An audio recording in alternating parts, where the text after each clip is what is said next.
And now we're on to Guillermo del Toro's Cabinet of Curiosities, How which many is of like those did you see? You the know, it's funny longest is I freaking name I could.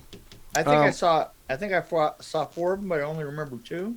I saw 5, and I'm not sure I remember all of them because I Yeah, started them like over a week ago, and I kind of paced myself.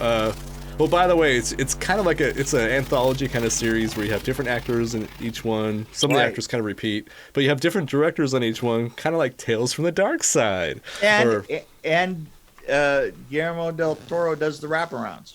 right, and I think he should have directed something like kind of like the Alfred Hitchcock deal, where it reminds me of Alfred Hitchcock, the way he introduces the scenes. I really like that cabinet that he has at the beginning. That's really cool. I think it was isn't amazing. And I don't think it's like CGI at all. Anyway, no, but so he opens a different cabinet every time and talks about the story. Then he puts a little thing of the little thing, little figurine of the director. Takes it out, and yeah. But so I think that's one of the problems with this is the directors he picks. I think I'm getting that kind of. I don't know. My overall impression is it's really pretty. Everything's great. The way they shoot it, the way they edit it, everything's perfect. Right. But the way they come at it, I guess, I have a problem with it. The way that I don't know. I don't know how to explain it. I kind of like the couple of them that I did like a couple, remember. yes. I did like them a lot. I mean, Well, I wrote down which one was which. So if it helps you, the first one was the guy at the storage locker. Right. Then there was Graveyard Rats, which was the Graveyard Rats. Yes. Was that's what I like too. Absolutely amazing. That one all by itself. That one is worth watching, right? that actually reminded me of Tales from the Crypt. Kind of. There was so much, and the thing is there was so much about that one that made you feel like you were there, and like Yes. you had a problem, you know. And I mean, you as being the viewer, you've got a problem, right? Yeah. No, that was a good one. Actually, I liked how that one was done, but I think like the first one, I was like, really? It's like, why would you start with this one? Because I'm just gonna like bail on it unless I have to talk about the series. Then I might watch more than one. And which so the one second one, Graveyard Rats, pulled me back in, and then the next one was Autopsy, which Mary Abraham is amazing. Amazing. Now the third one was amazing. The Autopsy, I've always had trouble watching that. The Autopsy is like one of my. They show a lot of it. Yeah. Of the cutting. It is so, it's funny. It is now that you brought it back, all of a sudden I remember the whole second half of that. Yes. Well, it gets interesting when he's on his third body, I think. That's where you hear something. Right, yeah. That's where it gets interesting. And then you're like, oh, wow. That did not go the direction that I thought it was going to. And didn't that see? What's interesting is each episode reminds me of a different series. Like this is like Twilight Zone or like Outer Limits, maybe kind of like that one. No, it was definitely in our Limits, and the one under the earth. The Graveyard Rats. The rats. Tales of the Crypt Keeper. I gotta say, or now even that you're Twilight reminding Zone. me, the thing that got me the most is that the first. Now, which was the fourth one? What was the fourth one? The fourth one was The Outside, which actually was probably my favorite one that I watched, was Lotion, the Lotion one. I don't think that I actually it had got to that one. Kate Micucci in it. Oh. And yes, I'm pronouncing her name right. Kate Micucci. Ooh. She's the one that has that kind of high-pitched voice. She was on Big Bang Theory and a couple other shows. She does a lot of cartoon voices. Right, she has an amazing voice. Like, I'm jealous that I don't have a voice like that because I've been making so much money off of that voice. It's funny. I was watching DuckTales with my daughter today, and I was like, that's Kate Micucci.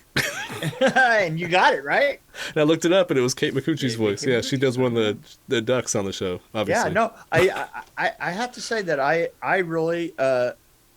So you don't remember that one? That's the one where this lady was I don't know if I saw trying to fit in. The first one I was...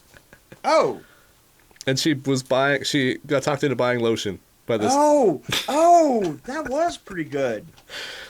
That's funny. Now that you mention it, I've seen more of these than I thought. And actually, I think I've liked every one of them. And the last one I saw was the Pickman's Model, which is the artist who has the friend who makes the really creepy paintings that Oh, right. But that's where I stopped. I didn't watch the other. I think there's 8 episodes. I actually got as far as you did.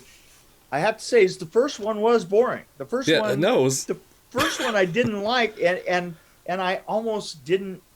I would have started it with Graveyard Rats. Yeah, right. I mean, Yeah. number one to me would have been Graveyard Rats. Yeah, because that one's amazing, right? You know, it's like and then maybe have Lot 36, the storage one, second. Well, part of that was they didn't really give that actor very much to work with, but I thought he was a little weak, the main character. yeah.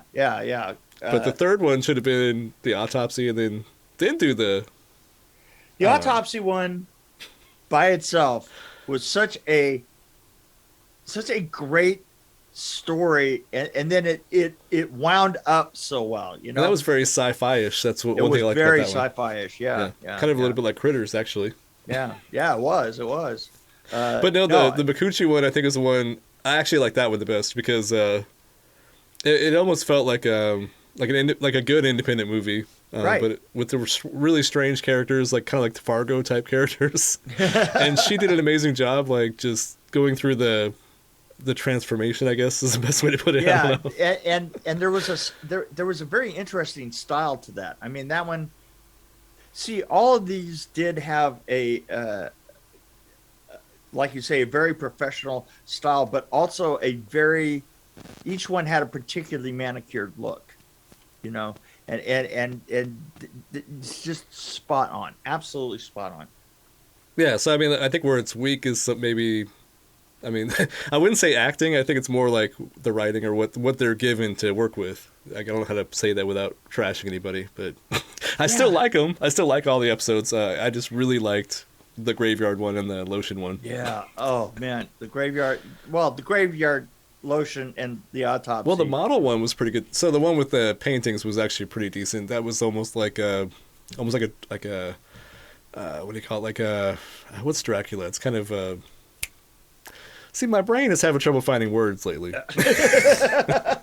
What is the gothic novel type stuff? Gothic, the feel of it, the feel of it was very. Which I think they could have gone a little bit more in the gothic direction with more shadows and stuff. But I liked it when they showed the pictures and what was happening to the main character was interesting. But I don't want to give anything away. Cool, you got. But it had some great actors in it. Yes, you got to go out and see it. It is really well done. And check out Mikuchi. She is awesome. I actually recently I was looking her up to see who she was. I was like, that name sounds familiar. And I saw a clip of Conan, of Conan. Yeah. And she was talking to Conan, and she's like, yeah, my name actually is pronounced Mikuchi. And she said, I've heard every joke, but I didn't realize until I was older that people were making these horrible jokes about it. that they were worse than you thought, right? Yeah, exactly. Yeah, well, that's I can see that in there. But no, this has some really good actors in it. Check it out. There's one that's really knocked me. The one that played the husband of Mikuchi. I can't remember the actor's name. But I think it was Martin Starr. I think that's who it was. Yeah, Martin Starr. He played the husband of the taxidermist girl. And he was in Freaks and Geeks, which I'm definitely a fan of. But he's the guy that wears glasses, and he kind of has the weird voice, kind of like Napoleon Dynamite kind of look. Yeah. Oh yeah. So he's kind of like that. But yeah, he anyway. Watch this series. I give it like a good solid 4, I think. I'll give it a 3.6 because there are things in there that but overall I think that they need to be taken on a case-by-case basis. Oh, definitely. No, if you took each episode, I think both of us would rate Graveyard Rats really high. Oh, yeah. But Lot 36? Rats and the autopsy, man. Like a 2, probably, right? I'm just the storage guy, there. 2. One thing I liked about the storage episode was, you're always talking about how things look bigger on the inside, right? The storage lockers. Right. Right. And you're going down tunnels and yeah, exactly. Yeah, just exactly that, right? Where do I get a storage locker like that? They're so easy to make on a stage. But yeah, so I don't know. I mean, we didn't really do a stellar review of it, but we don't want to give anything away, so it's hard to. Yeah. No, you definitely go see it though. It is really well worth it. But I still prefer Tales from the Dark Side and Even the second Twilight Zone series is more interesting than this one, I think. But yeah, well, that's just me. These are nicer done though. I'm an '80s kid, so I mean, yeah, '80s. I even watched Outer Limits, but I wouldn't say it's one of the better series. What are you watching in the background? I've watched all those series, even Thriller, the one with Boris Karloff. Thriller. Oh yeah, right. The Night Gallery. This is a movie with. It's called Abraxas, Guardian of the Universe, and it has Jesse Ventura, the body, in it, and it's actually in public domain. So a lot of people will take this and riff it and little pieces of it. But I saw it on TV recently. I'm like, what is that? Because he's not. I wouldn't say he was great in this, but I want to watch it now. So yeah. Anyway, I just thought it'd be an interesting background. Yeah, maybe next time. You don't know. That's true. You don't know. Could be. But so here's the plot: an alien policeman arrives on Earth to apprehend a renegade of his own race, who impregnates a woman with potentially destructive mutant embryo. Wait, it's The Hidden. I was gonna say, it sounds familiar. Yeah, that sounds really familiar. But I don't think there's a dog in this one. Well, there should be. There should always be a dog in one. See what I'm saying? I was just shocked to find a movie from 1990, I think it was, that was in public domain. And watch, I'll be wrong, and we'll get all kinds of there you go. Warnings on YouTube, you guys are stealing stuff. Yeah. Ugh. So no, I've talked about it. I've talked about it. So it's for fair use, right? Yeah, fair use. I would say Jesse Ventura did a fine job running through the forest. See, there we go. Yeah, there you go. Yeah. Mm-hmm. Seen that fire before. So we need to come up with some good things. I want to go back to some weird stuff. I want to find another Japanese movie with a torso in a bucket. I want to find another thing like that. Oh my god. So great. So I'm gonna try to dig deep and try to find. I'll say I have a couple. If you look under Screaming Mad George of his Japanese films, there's a couple of amazing ones where he did the makeup effects. That you'd love it. Cool. Yeah, I think that'd be fun. I'll send you the name of one of them. That'll be a fun trail to go down. Okay. Even if it's briefly. Because I was really disappointed with Maniac Cop. I was like, oh. Yeah, that's I'm not. Yeah, compared. It's. I had somebody. What was the heater one? That's what I'm talking about. The battle heater. Battle heater. I'm telling you something. I had a friend of mine compare a film that he worked on in Japan. Oh yeah. Right. At about the same exact time that Battle Heater was out, and I say, hey, I got this weird film for you, and he goes, he says, I got this weird film for you. He gave me that one, and I swear, like an hour after I sent him the link, he goes, this is the weirder film. He goes, by far. And I go, yeah, Battle Heater. You know what? Those are two words I have to say to everybody in the world. Battle Heater, baby. Well, I'm still waiting for another cardboard one. David Amaze. David, whatever it's called. Dave made Amaze. Damn, I went on the Bill Watterson. You need to get on it, man. You got to do that thing. I know. What's up with that? I'm telling you. I'll even help cut paper if you don't want somebody to cut. Or glue. I'm good at gluing. Yeah. I've been helping my 5-year-old lately. So.